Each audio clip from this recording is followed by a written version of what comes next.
Hello and welcome to a chapter on introducing you to networking. In this chapter, what we're going to talk about is we're going to get into what types of applications and protocol that are used on a network. You are going to be able to differentiate between what a client server and a peer-to-peer network is and how to control the access to a network. Describe various network and hardware such as routers, switches, and hubs, and so on, maybe repeaters, and how they are used in a physical topology. All right, so before we begin, I want to make sure you know that, to prove that you actually have viewed the lecture, I'm going to ask you to write down several points throughout this lecture. So you write them down on a Microsoft Word, and then at the end of the lecture, you upload that document as your homework. All right, so let's begin. Network services. Network services are the resources a network makes available to you to its users. So that includes applications. So if you wanted to access MS Word or maybe an AutoCAD or any type of software that the company uses, they may put that on the server. The host is going to be the client, right? And they go to the actual a computer, that's where the server is, and they'll access that resource, an AutoCAD or any software. It could be you could ask the server that you want to print. The server will send you to a printer and you print your file. So a client server network is when you have a dedicated computer running a network operating system. All the users, all the clients, they come in, and if they want to do anything, they have to go through the server. For many, many years, that's how it works. So to get a network, all you have to do is get, for example, Microsoft Network Operating Server 2012 or 2016. You run that on a computer, that computer becomes the server. You can load applications, they can run, it could be a DHCP server for you, it could be an email server, it could be a web server, it could be an uploading and downloading files. If you want, it can act as a print server, connects you to a printer that will accommodate everyone in the LAN.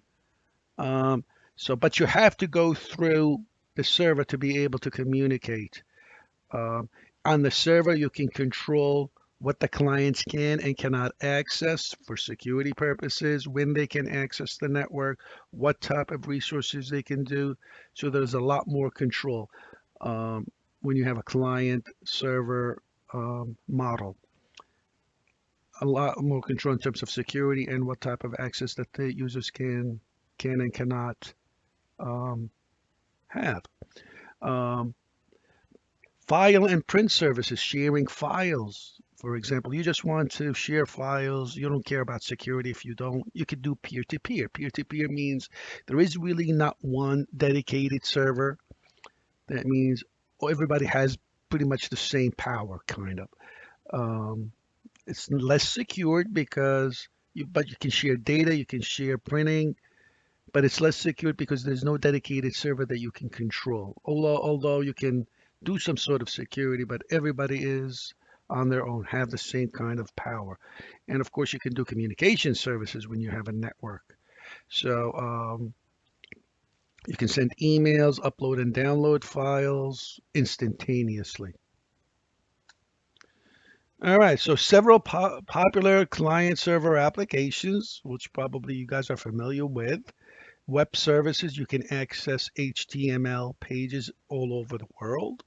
So as long as there are servers all over the world and they are running the www, the World Wide Web, and they are interconnected on the internet, you can use Google or Yahoo search engine to type in, for example, George Washington, and Google will search every single World Wide Web server because we are interconnected in a network and come up with a link for you about George Washington. And they usually rank it in the most used HTML documents. You'll be able to view it. You can use email services. There's SMTP and POP servers all over the world that you can connect to. Uploading and downloading files using FTP services. Telnet. to be able to remotely access a device, either using Telnet or remote desktop. Microsoft allows you to remotely access any device from anywhere using the remote desktop. And there are a whole bunch of different remote applications. And there's probably a lot more using a client server. But you have to go to the server. You are the client, the workstation. And when you go to an HTTP server, you'll be able to extract the HTML documents. That's the server that's going to service you. Excuse me. So here's the user. They go through the internet and they get to a web server, the World Wide Web server. And what they do is they grab an index.html file, the HTTP, the Hypertext Transfer Protocol will take this index.html and send it to your desktop where you have your browser open. The browser will take the index.html and open it up and look at the codes inside the HTML codes and display the page for you. Now, the data that's being in transport is in clear text, and that might be a problem in terms of security. So if you type HTTPS with an S at the end, that means secure. The data that's going to be transferred is going to be encrypted. So that's why HTTPS is better, when it's more secure when you are accessing a World Wide Web server. Every single World Wide Web server must have an index.html file. That's the file that is your browser will grab first. That's the front page of the web page. So if you type www.xyz.com, they're going to look at the xyz.com server, the World Wide Web, and grab an index.html. If you go to Microsoft.com, Yahoo.com, they all have an index.html that HTTP will come and grab and send to your browser. If you're sending an email, your email will always go to a simple mail transfer protocol, SMTP server. So you always send your email to an SMTP server. You're connected one way or another to an SMTP server. And those SMTP servers all around the world, they send their emails to each other till they find the Post Office Protocol version 3 server or an IMAP 4 server. The Internet Messaging Access Protocol version 4. Now, you will always access or grab your emails from a POP or an IMAP 4 server, but you always send your email to an SMTP server, and they are all interconnected. So you're always going to have an SMTP server where you send your data to, your email to, and you're always going to have a POP server where you receive your email from. File services is a server ability to share data files and disk storage. So there's a whole bunch of services that a file server can do for you. The file server is a computer that provides the file services, such as you can share files, you can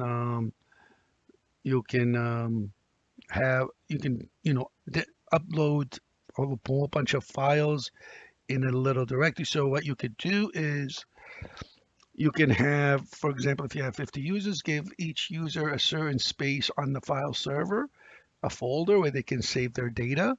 And you can, for example, you can have a share folder that everybody can use, can download, send files in there that everybody can share. So that's very nice. And also you could do print services. What you can do is, instead of having one printer, instead of having a printer connected to every device, you can have several. You can have all users connect to one printer. So to be able to do that, you can have a file server that's acting like a print server. You send your data to the print server. It goes into a queue, like a waiting station, and the print server monitors that queue and monitors the printer. If the printer is ready to print, it takes your file from the queue, from the waiting station, and sends it to the printer. So this way you can accommodate hundreds of users, and they can all use one printer instead of having a printer on each. Convergence. Convergence means they're using the same network to deliver multiple types of communication, such as you downloading and uploading file, voice over IP, and video. So those are the most common: video, voice, and data. So please write this down. Here's your first point. The three types of communication services that are used over a network, the most typical are voice over IP, streaming video, and also include data, by the way. That's also a communication service too. Voice over IP. Now, if you're talking about voice, if it's going to go over the internet, it has to go through your voice. What's going to happen is your voice is going to be converted into ones and zeros, and it's going to be packaged just like any other piece of data it's going to be transported, and you're going to go on the IP network. That means your data, your voice data is going to be packaged, and you're going to have an IP address on that packet, and then you send that on to the along with all the other types of data. Maybe it will be traveling with an HTTP connection. It may be traveling with an FTP, whatever. Emails, they all going to be traveling on the same media wire. But it depends on, there's a label that's going to be on that packet to indicate that this is a voice and not an HTTP file, or not maybe an email file, and so on. Now, as they are traveling, you want to make sure that voice gets priority in case if there's traffic, because because voice is delay sensitive. If you have a delay in the voice, there's going to be a problem, because you want real-time communications. When you call somebody, you don't want to have any delay. So if there's traffic, you want the routers and the switches, all the interconnecting devices, to be able to read a label on that packet to identify that this has priority in case traffic, and they need to go first. This is called quality of service. Routers that have the feature QoS are able to set priorities to packets, so that in case there is traffic, those packets will be able to move forward first, right? That's what QoS is. All right, so here's another thing I want you can please write that down. What QoS is the ability to set priorities to packets. The other thing that I want you to write is, I want you to write the following: what a bandwidth is, and what is another thing that's not even on here. It's called throughput. Bandwidth is the theoretical speed limit. So as an analogy, it's analogous to a speed limit on the highway. So if the speed limit on the highway is 60 miles an hour, that's the maximum speed that you can go. So if the bandwidth is 60 megabits per second, that's the maximum speed that wire or your NIC can transmit. Throughput is the actual amount of speed that's being traveling on the wire, for example. So it's the actual speed on the highway. So if the speed limit on the highway is 60 miles an hour and you're going 40 miles an hour or 35 miles an hour, why is that? Because there's traffic. That's throughput, the actual speed, right?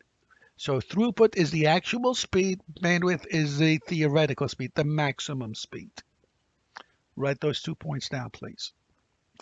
Topology is how devices are connected together.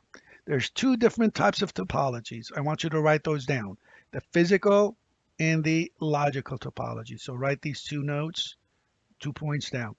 Physical topology is how do we define how our devices connected to each other physically. There's a whole bunch of ways we can connect them. The most typical is a star topology.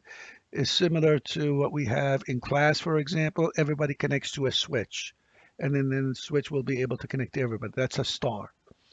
That physically, you connect them that way. You can connect them in a bus. Everybody connects to a cable or in a ring. A ring topology goes in, in a closed loop.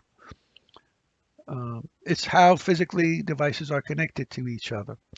That's a physical topology. Logical topology is how software, logical, when you hear the word logical, it's really software. How do we connect to other devices using the software, right?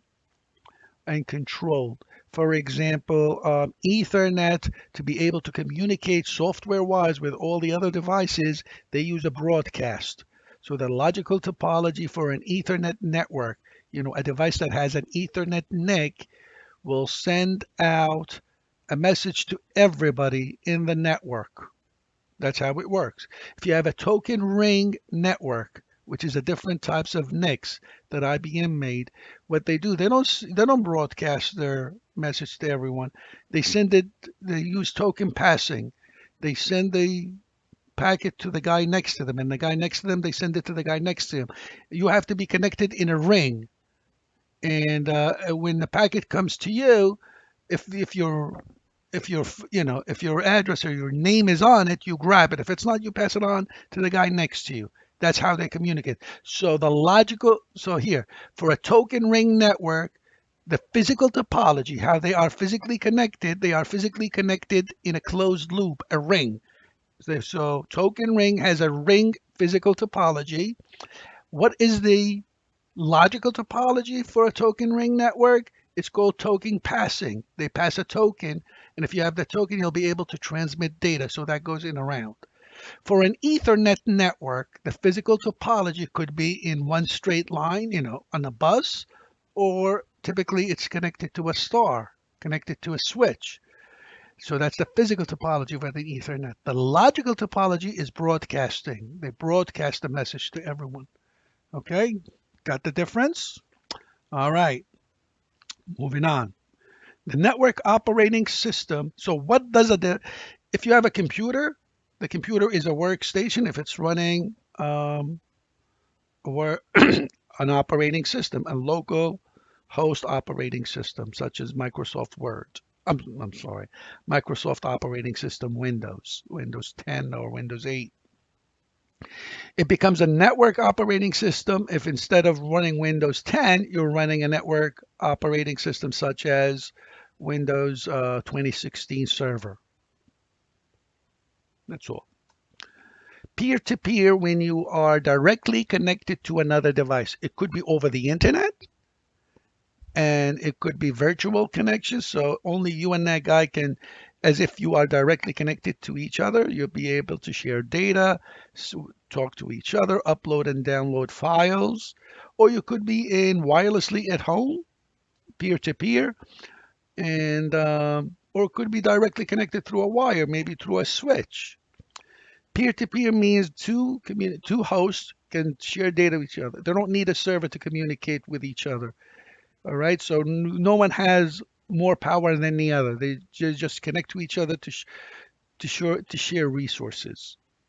Right? So please write that down. That's what a peer-to-peer is. So if someone asks you what is the difference between peer-to-peer and client-server, client-server is clients are the workstations and they need to communicate with the server to get any resources. So everything is controlled within the server. Peer-to-peer, there is no really control. There is no server. You're directly connected to each other to share resources. All right, the computer, the workstations, they are called nodes, hosts. They could be workstations, depending on workstations is typically computer where you do your work. Nodes is anything that is connected to the network and requires anything that is going to be on the network. A node could be a port that is open on the switch. It could be a server, it could be a workstation, it could be a voice over IP phone, right? So here's a typical peer-to-peer. There is no, as you can see, there is no server here. Everybody can talk to each other directly. And this is, by the way, a mesh physical topology, a mesh physical topology. You connect to every other way to everyone. And the good thing about the mesh physical topology that if one connection fails, all you still be able. If one link fails, you're still connected. You still find a way. There's another way to reach the destination. For example, if this Windows Vista wants to reach this Windows 7 and the link between them here failed, you can go through this desktop to get to here, or you can go through this desktop to get to Windows 7. Right? Peer-to-peer, you're directly connected and you can share resources as you please, and there's no server needed. The advantages of peer-to-peer is, of course, simple configuration. You could do that and you don't need any software. The local operating system will take care of that. You could do that at home, and with Windows 7, 8, or 10, you can easily do that. Um, the disadvantage, of course, it's very less expensive. Disadvantages is that it's not scalable. It is you cannot expand, not necessarily secured, and not practical for large installation. It's really for a very small network if you want to do a peer-to-peer. If you have 50 or more users, it's probably uh, having a client server is more applicable. But even now, by the way, down the road, um, even the client server is really now is going to be in the cloud.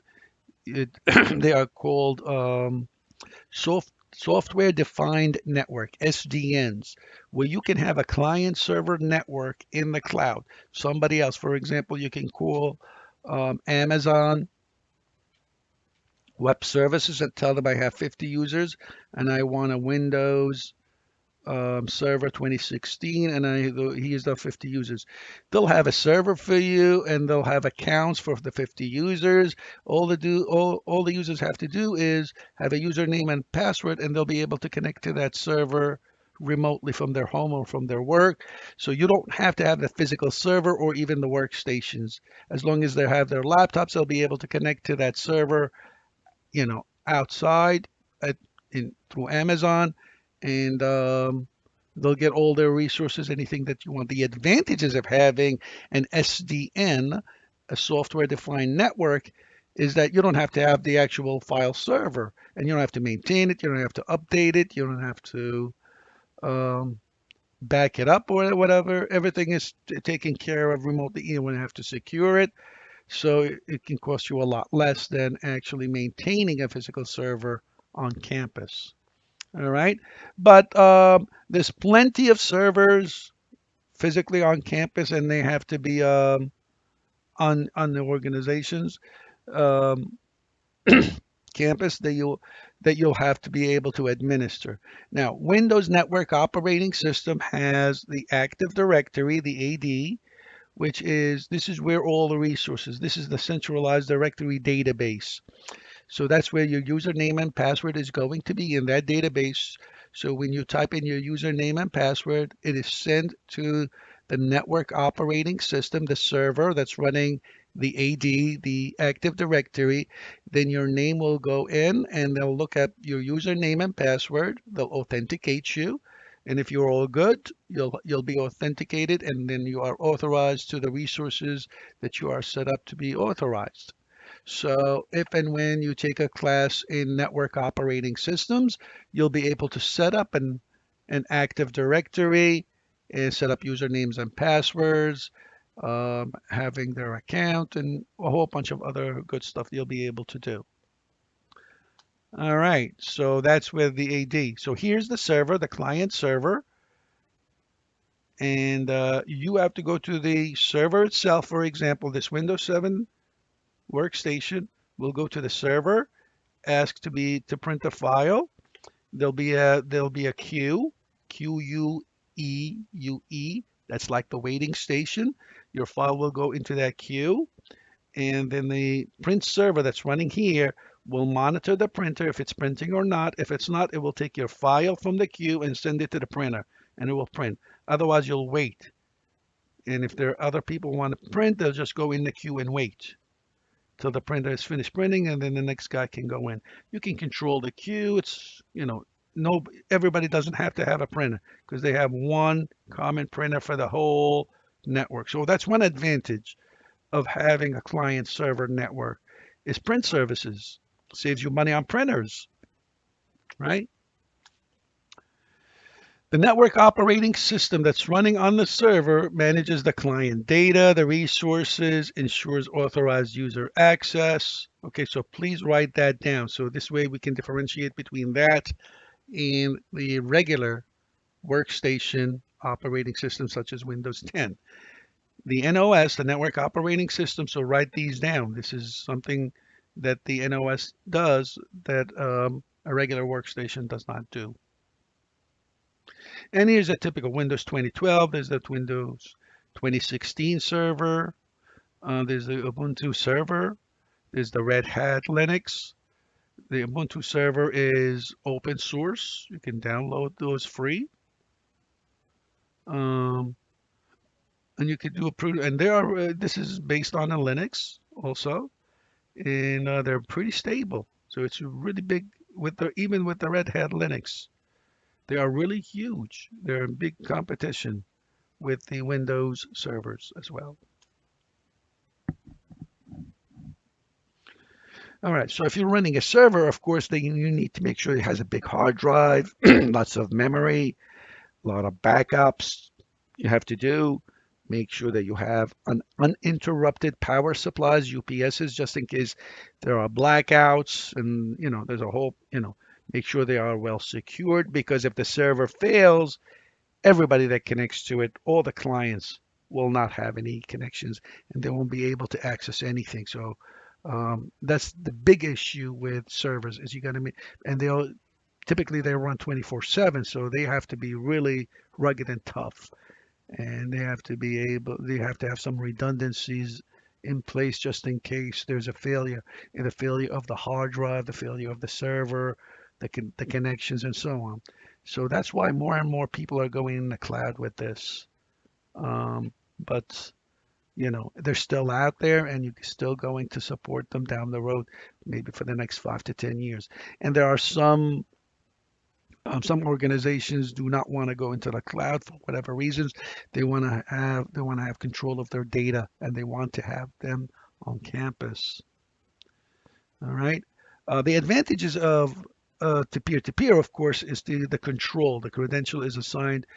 Everything is on one server, so you can back that up and you have control over everyone. Multiple shared resources, you could do that through the server. Um, you can monitor all problems, diagnose, correct capabilities, and it's more scalable. You can expand much easier with a client server network. Like I said earlier, if you have more than 50 users, probably even less, even 20 users, you don't want to do peer-to-peer. You want definitely do a client server. All right, here's a physical star topology. This is the switch. This is where everybody connects to it. So a switch is a device that interconnects hosts in a LAN, in a local area network. So please write that down before I even go further. The switch is a device that interconnects hosts, that includes the printer, includes the server too, in a local area network physically. So what is a LAN? A LAN is devices. A LAN is when you have devices in one building. It doesn't have to be a building. Here's what a LAN is. As long as the organization owns the devices, and then it's a local area network, usually within space. Even it could be a college campus, it could be, it could be in separate buildings, but as long as the wiring and the devices are controlled by the organization, then it's a local area network, right? The most common device that interconnects these devices together is the switch, as I've said earlier, okay? And and when everybody connects to the switch, that's the star physical topology. right? Every device that needs to communicate with other devices must have a NIC, a network interface card. All computers nowadays come with NICs. In fact, they come with two NICs, a wireless and a wired. Typically, the wired is the 802.11, and the wireless is the wireless is the 802.11, and the wired is the Ethernet, the 802.3. So, here's what I want you to write. If somebody asks you what is a LAN is um, the interconnection of hosts in one office or building, connecting through sharing the hosts talking to each other. What is a WAN, a wide area network, on the other hand, is the interconnection of these LANs. So a WAN is the interconnection of LANs that are located in different geographic areas. So write that down too. A WAN is the interconnection of LANs that are located in different geographic areas. That means far away from each other. If they are close within us, if they are close to each other, then we consider them a MAN, a metropolitan area network, if they're not very far away. The connection that connects between the switches, you may have to connect one LAN to another LAN within the building for sometimes. And this is called the backbone, the trunk. So if that connection fails, then two areas or two buildings won't be able to communicate with each other. So you can daisy chain these switches, and you can have some sort of a bus topology, something similar to this. Um, so this is still called extended star topology. So this could be one LAN, this is another LAN, this is another LAN, or as we will see later on in other classes, you can, one local area students could be on this switch, on this switch, on that switch, and also the faculty could be on the same switches, creating VLANs, virtual local area network. But we'll describe that some other time, and we'll actually have exercises doing and how to set up VLANs too. But this is, by the way, this is still called in general a local area network because all of the devices are controlled by the organization, right? Even though you may be creating multiple VLANs. So it is not a WAN, even though you have different departments such as engineering, productions, and sales. It's still local. It's still a local area network because you are still within one building or several buildings that is controlled by the organizations. In other words, you don't have to go out and get a service provider to connect you. If you have to do that, if you have to call the service provider to connect you from one LAN to another, then we're talking about a wide area network. The router is the device that is used to interconnect LANs together. The router is the device that is commonly used in a WAN connection. So if you need to go outside your LAN, you send your data to a router, and then the router sends your data to another router from one router to the other till you finally reach the final destination. So a router is a device, write that down, is the device that is used to interconnect LANs together. Here's another thing I want you to write down. A, a router is like the post office, right? And a switch is like the mail person in your area, right? The mail person that sends your mail. A router, um, the the post office, what they do when you send a package, they look at the zip code. Depending on what your zip code is, they send it to another post office and from one post office to another, right?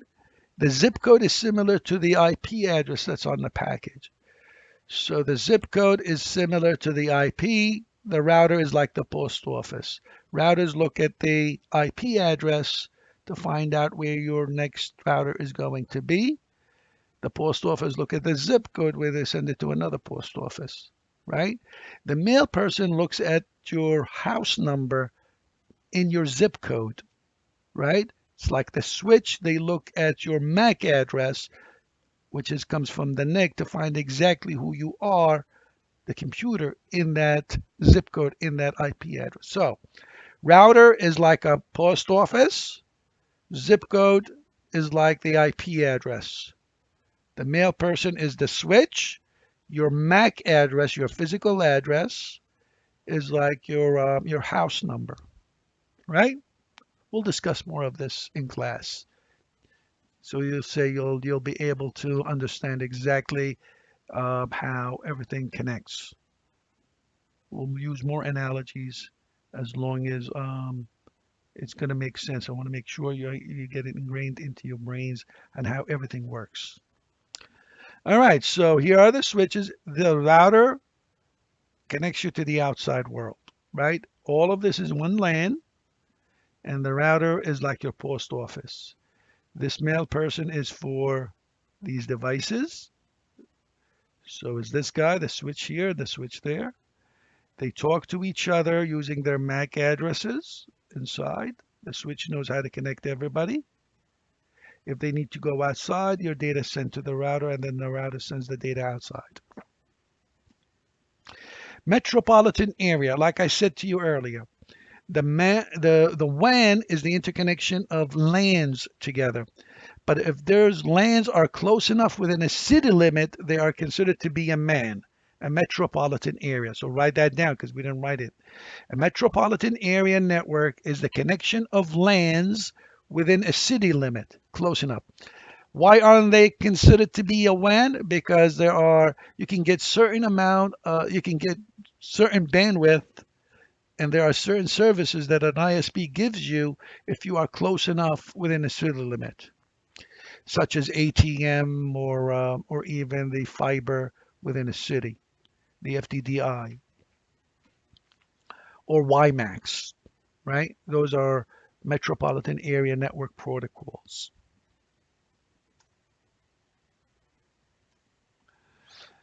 Okay, the open system interconnection models.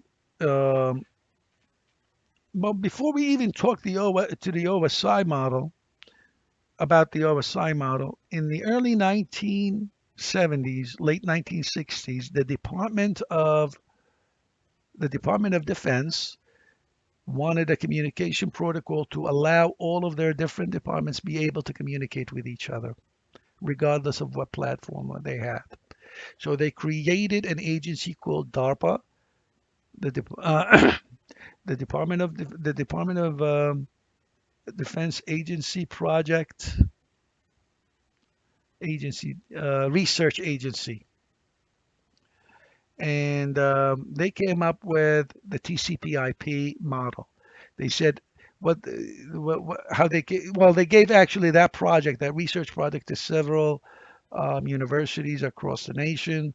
You know, UCLA, Stanford University, University of Minnesota. They were working on this big project, how to have all of these devices be able to communicate with each other for the Department of Defense, regardless of what platform they had. So if you had somebody running Unix on one end of the country and somebody was running maybe an iOS or Windows version, depending on what their operating system, they were able to pass data to each other. They wanted one common communication language for a WAN connection. That's what it is. So what they did is they actually mimicked or simulated the postal service in the United States, but they did it electronically. And they said if anybody wants to send data, they have to go through 4 layers to package their data before they send it out. And the 4 layers were this is the OSI model. We'll get to that in a second. There were application layer, transport layer, internet layer, and the network access. So you take your application, you send it to the transport layer where their packaging continues. Then that package from the transport layer goes to the internet layer where you put your zip codes, your IP addresses, and you give it to your NIC where your network access, and they will set it into a frame, package that packet into a frame and send it out of the NIC. Later on in the early 1980s, the um, the ITU, the International Telecommunication Union, the telecommunications sector, wanted something similar to what the United States DoD model or TCP/IP model, I should say. So because the ANSI, the American National Standard Institute, were a member of the ITUs, they offered the TCP/IP model, but then they took the TCP/IP model and they broke it down into 7 layers. So your data on your computer, for example, will have to go through 7 layers of encapsulation before it exits the your physical layer, before it exits and go on the media on the wire. So I want you to write this down. The 7 layers of the OSI model, starting with the application layer, presentation, session, transport, network, data link, and the physical layer. For example, if you want to send an HTTP, that's an application layer. And the HTTP or HTTPS, the is bad is the that's converted into ones and zeros, and we call it data at this layer. Then it's passed to the presentation layer, where you can set up, for example, the fonts, and or if it needs to be encrypted, the data. So you add little codes next to it as you packaging the data. Then the presentation layer will pass that to the session layer, where the session layer is the one that sets up a connection between you and the receiver. Then that data, then that package now is sent to the transport layer, where TCP or UDP takes over. They actually add, for example, to identify what type of data, by this is where they place the port numbers on there. For example, if it was an HTTP, they'll stamp on the data port 80. If it was HTTPS, they will stamp 443. If it was an email, they'll stamp port number 25. And then this is, by the way, where we call it a segment or a datagram if it was UDP. Then that package now, that segment or datagram is passed to the network layer, where IP usually takes over and puts the IP addresses, right? Puts it in a packet and puts it IP addresses. And that packet then is sent to your NIC. This is where your NIC is. And then NIC puts it into a frame, puts the MAC addresses on it, and then throws it on the wire, right? So your data goes through an encapsulation, and there are protocol standards on how where to put the labels as they are being encapsulated. Layer 7 all the way down to layer 3 is done through software. This is all done on your computer, and then your NIC takes over at the data link layer and puts the data on the wire. Okay? So please write down the 7 layers of the OSI model. You can write the description of each also, of each layer as we move along. I will describe those in a little bit more details when we get into class. I want to go over that again with you, but for now I want you to write down just the definition of each layer. Okay? So, and also, by the way, next to them, please write down the name of each layer. So at the top 3 layers, we call the data data. And when you pass it on to the transport layer, we're going to call it either a segment or a datagram. So write that down as well. At the network layer, we call it a packet. At the data link layer, we call it a frame after we finish the labeling on it. And when it gets on the wire, we call it bits. Okay, so you are going to be asked, what is data called at the network layer? You're going to say a packet. What is it called at layer 2? You're going to be able to say it's a frame. Okay, all right, moving along. So as I said, your data in your computer gets encapsulated as you go down the line till it gets to the physical layer. And when the guy on the other end, by the way, goes and he looks at it, the switch, by the way, takes the data from the physical layer, brings up the frame, right? He looks at the label on the frame, that's your MAC addresses, and and then sends it back to the router. The router picks up the data, opens up the frame, takes the packet out, looks at the IP addresses on it, like the zip code, and then repackages it and sends it out. When the host receives it, he's going to decapsulate the frame at the data link layer, open up the frame, pull the packet out, and then pull the segment out of the packet, and then all the way up till they actually get the data, right? All right. So now we're moving along. How do you make sure, when working with computers, we need to discuss a little bit more about safety and making sure, for example, all the devices that need to be grounded are supposed to be grounded and so on. All right. So what happens if there is fire? Make sure you know where to go, and then make sure, for example, you don't use water in the network room to put out a fire because that actually harms more the devices. It gets even worse. Uh, Sprinklers should not be used. You should use foam because when there is fire, you need to only really, there are three things you need. One, and if you can eliminate one of them, you're taking care of the fire. The fire, you need heat, you need oxygen, and you need a starter, a spark. If you can eliminate one of them, then you don't have the fire. So when there's fire, if you eliminate the oxygen, the O2, then you're pretty much. So you can use foam, don't use water because that really corrodes the equipment. And you can have a lot more damage when we're talking about fire suppression. You should have file open, file closed. If something goes wrong, should all the doors be open immediately? Or should we close all the doors depending on your organizations and what they want to do?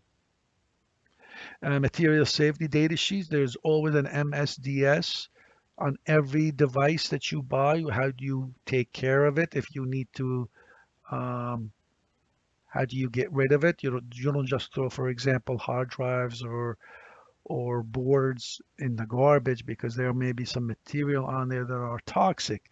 Some of the chips in the old days they use arsenic um, because they are very good semiconductor material. They used to be used, and that's extremely toxic, poisonous too, right? So you need to follow the procedures on how to dispose electronic equipment, right? You can't just throw it out in the garbage. And for example, in your town, there should be a place where you can send all your electronic devices. I just recommend that you typically, if you're trying to get rid of a computer, a desktop, take out your hard drive, and then you can just send your whole box without the hard drive. Because there's always a way to get the data out of the hard drive. The best way to get rid of a hard drive is to put a nail through it. There's no other way. Just deleting and reformatting. There's always a way of getting that data back. HVA systems, you have to have heating and ventilations, right? So here's something that I want you to write. In the network room where all the servers, routers, and switches are, you need to have an HVA system. The temperature has to be controlled. Humidity has to be also controlled in there. You have to have some ventilation because all of these devices generate a tremendous amount of heat.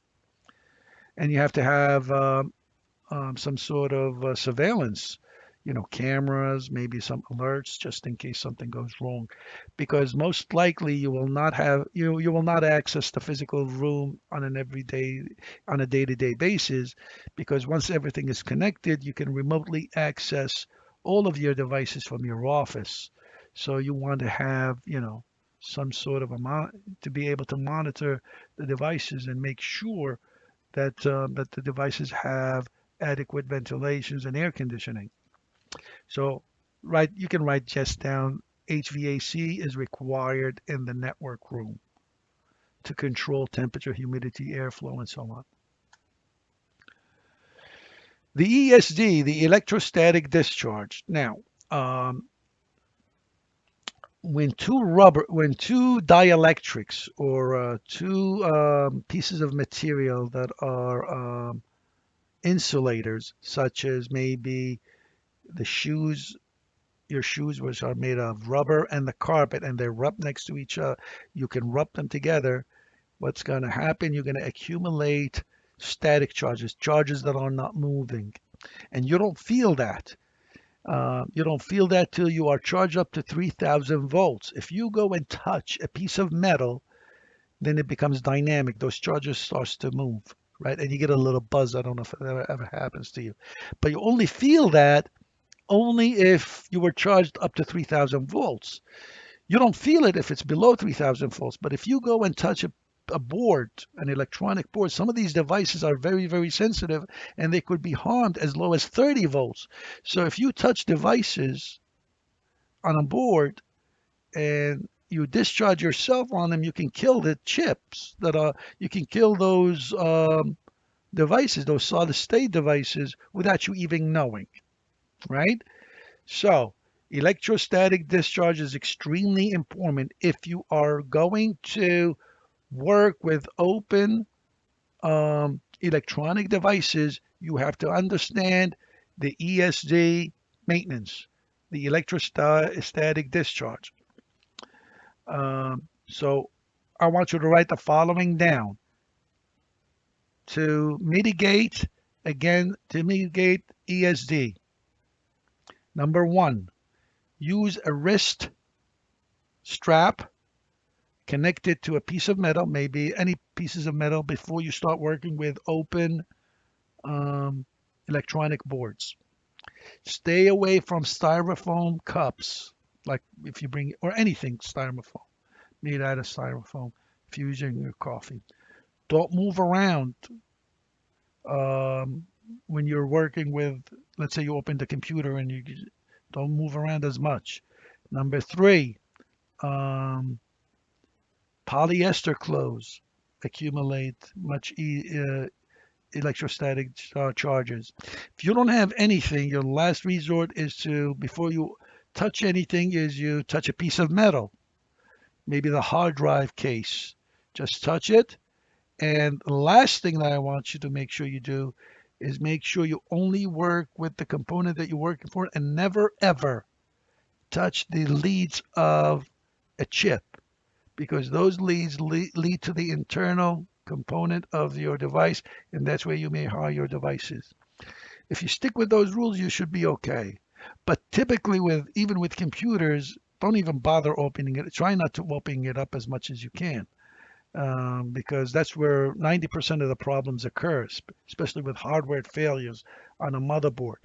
In fact, I remember for many, many years, Dell, when Dell was shipping their desktops, they had a big strap on the back, and they said if you break this strap, you lose your warranty. They don't want you to open up the computer at all.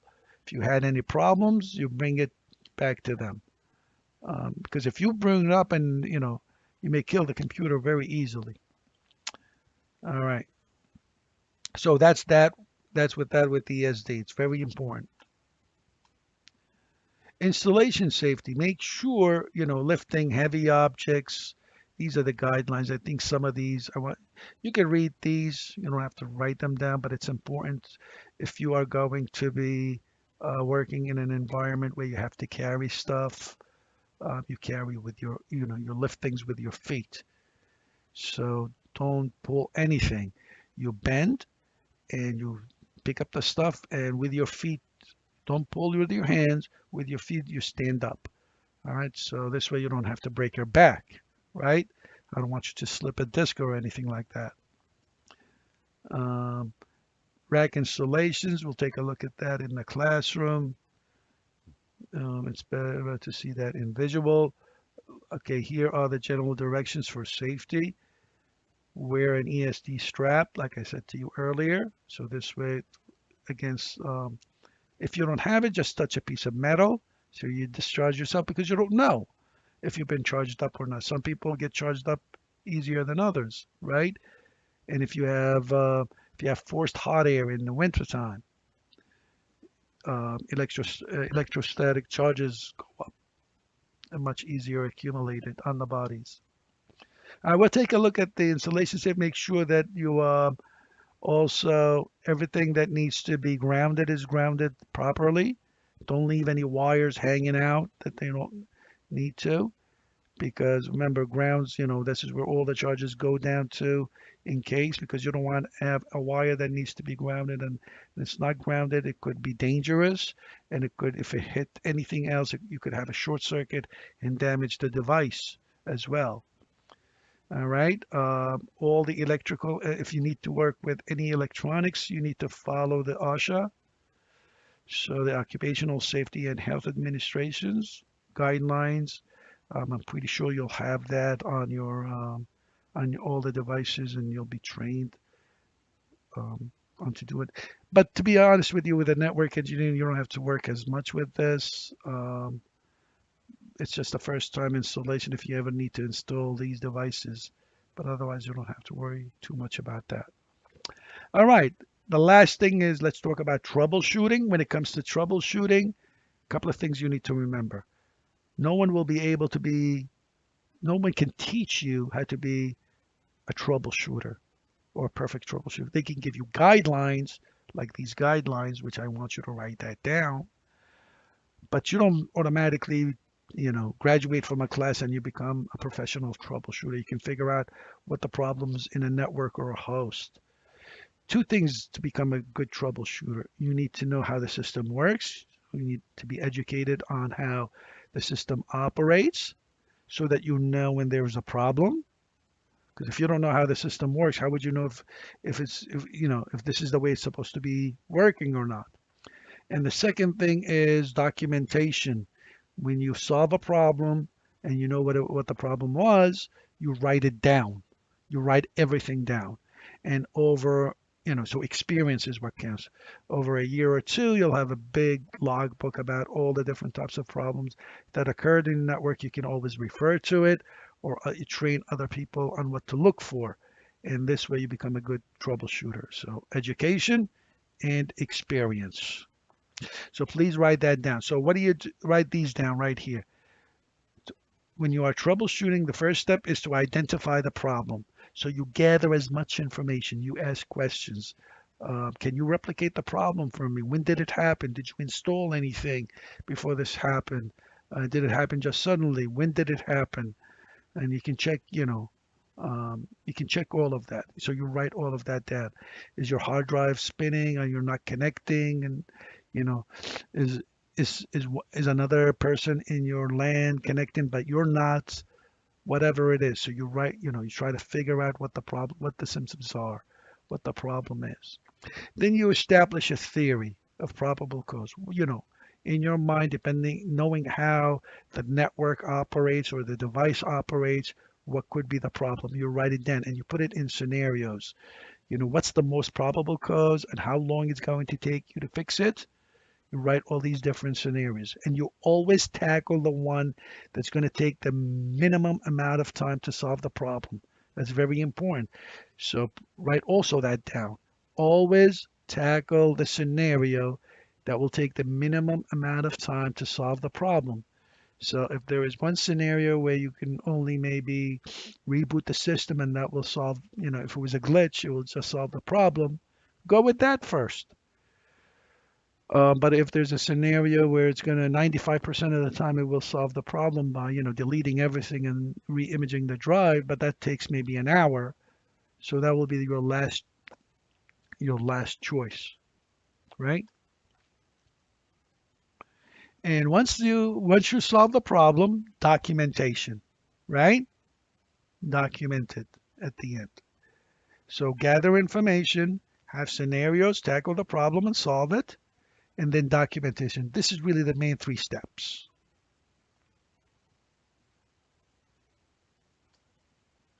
All right, so that's it for this chapter, and I hope to see you on the next chapter. More fun stuff are coming. I'll see you then, guys. Keep up the work, write down everything that I told you, and upload it as your homework. I'll see you on the next chapter.